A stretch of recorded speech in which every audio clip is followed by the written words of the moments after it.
പാമ്പ് കുടിക്ക് 2 ബൈക്കാവും നോക്കി. അതാ പാമ്പ്. സുഹൃത്തുക്കളൊക്കെ ശ്രദ്ധിക്കണ്ടോ, ഒരു 2 ബൈക്ക് വന്നിട്ട് ഇവിടെ ആക്സിഡൻ്റ് ആവും നോക്കിട്ടോ. റോഡിൽ വീകുന്നു ഉണ്ടോ, മുന്നത്തെ വണ്ടി വീകുന്നു, നേരെ തൊട്ട് വെക്കുന്ന വണ്ടി ഒരുമിച്ച് വീകുന്നു കേട്ടോ. വണ്ടി വീണപ്പോൾ ബാക്കിൽ വന്ന് അടിച്ച് താമറ്റ ബൈക്കാർ ഒരു സുഹൃത്തുക്കളാണ്. അതിനുള്ള കാരണമാണ് സംഭവം. ഇതൊരു വലിയ ഭാഗ്യവാന്മാരാട്ടോ ഇവർ. ബാക്കിലൊക്കെ വലിയ വണ്ടിയൊക്കെ വന്നിട്ടുണ്ടെങ്കിൽ വലിയൊരു അപകടത്തിൽ നിന്നും ഒരു രക്ഷപ്പെട്ടതാണ്. വലിയ ഭാഗ്യവാന്മാരവർ. ഇതാണ് ഞങ്ങൾ ഈ വണ്ടിൻ്റെ വീലിൻ്റെ ഉള്ളിൽ ഒരു പാമ്പ് കുടുങ്ങി. ആ പാമ്പ് കുടുങ്ങിയ വണ്ടിയാണ് വീണ് കേട്ടോ, റോഡിൽ വീണത്. നേരെ ബാക്ക് പോകുന്ന വണ്ടി നേരെ ബാക്കിൽ വണ്ടി ഇടിച്ചിട്ട് അതും വീഴുകയും ചെയ്തത്. പക്ഷേ അപകടമൊന്നും സംഭവിച്ചില്ല കേട്ടോ. അവർക്ക് പരിക്കൊന്നും നിൽക്കാതെ രക്ഷപ്പെട്ട് പാമ്പിൻ്റെ അടുത്തു നിന്നും റോഡിൽ നിന്നു.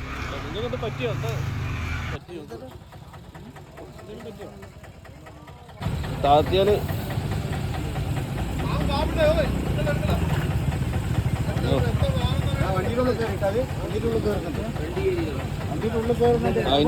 അതിന്റെ മുകളിലാണ് ഉള്ളത്.